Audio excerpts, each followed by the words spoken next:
disciples, thank you. Disciples. With his scrolls. That might be all these dots. So I'm going to talk about little things lead to big things. Has anybody ever heard that before? Yes. I would hope so. It's very, very important, especially for when you started in a sales career, but also little things lead to huge things. So I'm going to start by telling kind of a chronological series of stories that get me hopefully to where I am now, to where you can digest that. When I started out, my dad, just a little background about me, my dad was an independent agent, and a lot of you know some of these stories, but since 1992, and did not want to do that at 18. I worked in his office as a teenager, didn't want to, it wasn't really an office, it was his home office. I would answer the phones and carry in big boxes of huge papers, and Continental General, and Cody probably can relate, I don't know if that ever happened, but we'd get these huge boxes of applications delivered, and that was pretty much my job, was carrying them, because my dad was too lazy to do that. So no, he wasn't lazy, he was very hard working. But he wanted me to come on, but he wanted me to go to college and do all this other stuff. He kept telling me to be doctors and lawyers and all these things, and I went to college, and like several of you, that was not my thing. College was not my cup of tea. So I did a semester, and then I joined the Marine Corps. Fast forward 8 years in the Marine Corps, got married, had 2 kids. That wasn't my thing either. It took me 8 years to figure it out. Actually, it really only took me 4, but then I had a kid at 3.5, so it was a little bit, shaky about getting out right then. So I re-enlisted, stayed in, and finally got out at about 25, and came out and said, okay, now I'm going to go and try to do insurance, because even though it still sounds really boring, I have 2 kids, and my dad seems like he's got a good income, and I want to be able to provide a good lifestyle for him. Thankfully, I loved it, right from the get-go, every piece of it, even though I love it more and more all the time, because as it evolves, I learn more and more about what's possible and the potential and the other intricacies and avenues of owning a business and running a team and all these things that I'm doing now that initially I wasn't doing. But even from the individual sales standpoint, I liked it, because it was the first time I'd had a job or an avenue where my destiny was in my hands, where my hard work translated to my personal prosperity and the prosperity for my family. Previous to that, the Marine Corps was not that way. There are things you can do to get promoted and all that, but you're playing numbers games with them, and you hope a president comes in that doesn't slash, the numbers, and you never get promoted and you get booted or whatever. So it was never really about that. You were really, really capped. In insurance, to me, it's an uncapped industry. There are people in the industry that have made. I have friends that built an agency for 12 or 13 years and sold it for $50 million. And then I have several friends that are making $1 million a year, making more than that. And then there are people that make $50,000 a year and are happy with that. To each his own. But it's an uncapped industry. Well, when I came in, my dad would share little things with me. I didn't know what the hell any of them meant. It's a marathon, not a sprint. Okay. Little things lead to big things. Okay, sure. And I was just euphemisms, right? But over time, the euphemisms become real in practice as you see something happen. You're like, that's what he meant. Has anybody seen the movie Battleship? So in the movie Battleship, the guy that's kind of a pompous jerk and he's trying to mature the whole movie, at the end of it, he'd been talking to the Japanese ship guy the whole time, and he's like talking about the art of war, and he doesn't understand the book, and then at the end he's like, I get it, be where the enemy isn't, the art of war, and then they had this big moment and he kills some aliens, and then the Japanese guy's like, that's not what it means at all. But there are times, in that process where I've learned something and I'm like, oh, that's what he means. And maybe it's not, but to me, that's what it means. So it works.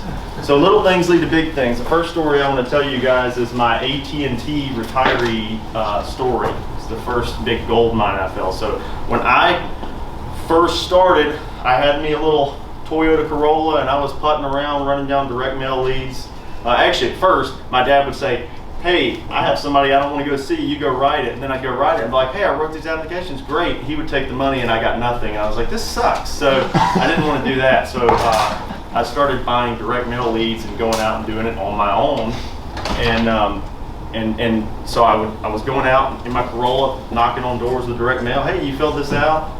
My foot's in the door, like, let's just go in and, you know, sit at your table and doing that. I didn't realize I was a final expense agent selling med subs, but that's what I was doing. I was, you know, getting in the house and trying to sell it, and it was working, you know, but it's a grind, but I was enjoying it because you knock on the door, you start to get this mentality in your head, like, this next door is going to say no too, because the last ones wouldn't let me in and they were assholes. They looked at me like I was stupid, you know, and so I'm not going to get in. You get this like negative mindset, so you have to overcome that mindset. And every now and then when somebody lets you in and they let you break down all the barriers, you're sitting there in their living room and you know, they're still thinking like you're a scam artist from India, and I'm like, I'm not from India. But you know, you get over that fear, and then you get them to buy something, and there was a huge win. So that was like that first like positive feeling that I got somebody to trust me. I'm not ripping them off. I'm doing what's best for them, but I got them to trust me. They bought something, and now I'm making money and getting my return on investment. It's just this, you know, cool win. So it's like this first thing that happens. Well, in the process of the direct mail, you know, cycle, eventually, of course, I start thinking there are bigger and better ways. And you know, I'm up at night until 2 in the morning watching YouTube videos and all that. But before I had the second part of my story, I went on a direct mail lead to a guy named Joe. I won't say the rest because that would be a HIPAA violation, but his name is Joe. It's pretty common name. That could be anybody. So I go to Joe's house and knock on the door. He lives in a little bitty house. It's kind of in the front yard of another house. I go in, and you know, MedSup underwriting can be kind of strict. So, and I'm in an area with no Medicare Advantage. I wasn't even selling Medicare Advantage at the time. So I knock on the door. The guy is deaf and in a wheelchair. And so I'm thinking, you know, great. But you know, my dad kept saying little things lead to big things. So this guy actually let me in the house. Well, he can't really understand me because he's deaf and he's in a wheelchair and nobody else lives there. And so somehow we communicated that his sister lives next door. Like he had figured out how to tell me that. So I go over and get her to come, you know, help translate. And sold him a level 2 substandard AARP. I'm getting kind of technical on this, but MedSup. It was a very, very easy underwriting, high cost MedSup, but he happened to have an old Mutual of Omaha GI plan in. It was really expensive, so I was able to replace it and make a little bit of money. It's not the ideal sale, but it was getting something out of it, right? I was at that point where my time still wasn't worth, you know, shit. So I need to spend it doing any income producing activity would be, you know, better. So I'm going through that process, and we finished the whole thing up, and his sister, I won't say her name, then we'll get her name. It's too uncommon. You'll find her on Facebook and you'll replace her. So anyway, it's Karen. It's Karen. So Karen was very appreciative that I helped her brother, who most people didn't want to help because he was a difficult guy, right? So little thing, right? And here comes the big thing transition. Her husband, she says, I want you to talk to my husband. He's an AT&T retiree. I didn't know anything about AT&T retirees at this point, and some of you probably don't know this, but you'll figure it out in the end. But he was, just as 2014 in the summer, he had just got a letter from AT&T saying that they're kicking all of their retirees off their group health care plan. It's like 250,000 of them across the country. And so I call him later on, you know, and I get a appointment or on the phone with him, and I'm talking, and he's sharing a bunch of information with me about these health reimbursement plans where they're going to reimburse them getting, you know, coverage somewhere else. But he didn't know if he could buy it from an independent advisor, but he didn't want to use their group. This guy was super smart, very intelligent. He'd done a lot of research on his own. Actually helped me learn a lot of it. And then I go on the Communication Workers of America boards all over the internet, again, staying up to 2 in the morning researching this stuff.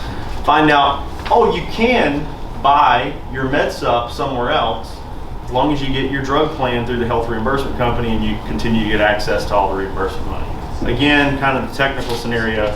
But what happened was I helped him with his MedSup, and then I helped his wife with hers, as we were getting closer to that fall transitional period. And then he says, hey, I have some friends that I want you to help. So he says, okay, you're gonna help this guy, and you're gonna help this guy. And I started helping him. It was like a little honey hole, and I thought I'm doing good, right? Well, finally, at some point in the honey hole, I helped the guy, or I'm coaching the guy, who was the president of the retiree union for Mississippi. And I helped him through the process, and he says, I got a group meeting I want you to come to next week and talk to some people. So I'm thinking, oh, another honey hole. I'm thinking maybe 5, 6, 7 people. So I go to talk to these people and give them a presentation. I'd never talked in front of people at all before this. And they had 72 people at it. And that was not spouses, it was mostly men. All AT&T retirees in the same exact situation. So I ended up telling them everything I told them. And out of that room, we ended up doing 250 applications. And back then I was not selling as many ancillary policies. But then they invited me to another chapter in Mississippi. I ended up doing like 34 at the next one. But this is coming into my first AEP, and I ended up writing several hundred applications off of one direct mail lead. That's where it came from. One direct mail lead from a guy who was in a wheelchair and deaf, who a lot of agents would have probably just been like, I can't understand you, I gotta go somewhere else. But when your time isn't worth shit, you should spend it helping people. And then eventually you can scale up to where you train other people to help people, and you're helping them help more people, and then you get the pyramid scheme, and then I'm at the top, and you guys sign up like going on Justin Brockman now. No. But that is, that was the first time where one of those euphemisms was like, wow, Dad was right. Little things lead to big things. And I still don't know if that's what it freaking means, but it worked. So the next one that happened too was I still, you had that kind of, honey hole, and then I'm starting to get a lot of referrals off them because I'm quickly adding, a couple hundred clients to my book real fast. You start to get referrals faster then. Some big things are happening. It was a great break for me. But things started to slow down after that AEP because my honey hole was, now I had some money coming in now, and that felt good. But I was still thinking, okay, I'm too hot shit for these direct mail leads now. I just wrote a few hundred applications. I got to figure out another, way to do it that fast. If it can be done that fast, why can't I do it again some other way? So I've been, researching marketing, and everybody keeps talking about Facebook, running Facebook ads. And of course, all the people in the senior market, except for Cody, because it's about the same time he started getting into it. Very few people were in it at this time. Probably me, him, and Robert Bache. It's about the only ones I know at this point that got into it. But I got into it with the cheesiest way to do it, where I bought a $997 Facebook ads course, didn't even watch it, just started running my own ads. I'm running a post engagement ad where I would go on and I'd put up like a blurb where I'm like, this dental vision and hearing policy that, blah, blah, blah, just call like kind of a, sales pitch in written form on a page that I created just called Justin Brock. It wasn't a business page. And I would put it out there like, hey, this dental policy exists and it's great, whatever, call me. And then I ran it as a post engagement ad. Back then, nobody was running anything. And so people were commenting like crazy. I mean, for $5 a day, I was getting hundreds of comments, likes, and shares on this post. It was going viral. Like, they didn't even know what a Facebook ad was back then. So they just thought, it's an organic post, must be awesome, everybody's sharing it. So people were calling me, and I'm selling, and of course I'm still not a very good salesperson at this point, so I'm just selling the dental policy. Yep, you could possibly not need anything else from me. See you later, got your dental policy. But again, I think that I'm pretty hot shit because I'm selling all these dental policies, and when you can pop, $5, $6, $250, sales where you're making $250 on every one a day off of an ad you're paying $5 or $10 for, you think you're doing great, right? So started doing really good on dental sales. I get invited to one of the first events I ever get invited to, and it was an FMO event in Dallas, FMO Senior Security Benefits Invitational. It was, or it's not Dallas, they'd get mad at me for saying it's Fort Worth, it's a different city. But when you go to Fort Worth, we go there and they have all these other guys in there doing it. One of the other 3 of us that were doing Facebook ads in the senior market at the time, Robert Bache was there, and I was like, yeah, I'm killing it on Facebook ads. I didn't really elaborate much. And he's like, I know, man, lead ads changed everything. And I'm like, yeah. I didn't know what he was talking about. But as soon as I went home, I'm like, lead ads? What is that? And he was right. So, but when I say little things lead to big things, go into that event, he tells me one little thing. I just say one little thing. It's like nothing, but you pick it up. And that also brings in another principle completely unrelated. But when you go to the events, that one thing you pick up. So I was sold. So anyway, then what else did I write on this note that I prepared 5 minutes ago?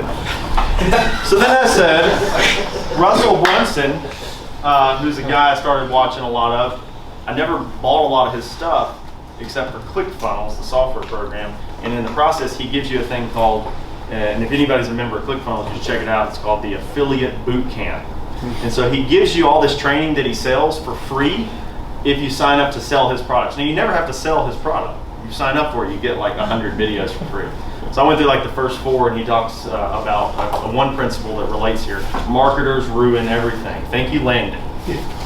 Ruin everything. So lead ads were ruined by marketers. Ruined, So you can still use Facebook ads, but you have to get a lot more creative than just doing the internal funnel. You have to do a lot more stuff now. Right, but I rode that wave, and then I started to see the point of diminishing returns on lead ads and had to get more creative outside of that. But he also talked about another principle in there called the attractive character, right? So the attractive character is like, using social media to become famous to a smaller group of people. Like, you don't have to be George Clooney where everybody knows who you are. You can be famous to 10,000 people, and you're relevant, extremely relevant, and then you can utilize that audience to, provide a service for them or train them or whatever, and help them, help you, help me, help you, help me, help you. I said it a lot. I don't know what it means, but so at the time on the attractive character thing, I still didn't really know what he was talking about. And then another little thing happened down the road. This guy named Sean Fogelson invited me to a group called Final Expense Coach Facebook group. I wasn't a member of any Facebook group except for maybe like a buy, sell, trade group or something locally. So he invites me into one of these Facebook groups, which now there are tons of.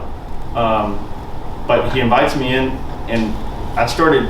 They're always talking about life insurance. And I'm like, I don't know shit about that. But every time somebody talks about Medicare, I start popping on there and be like, no, you don't know what you're talking about. This is how that works.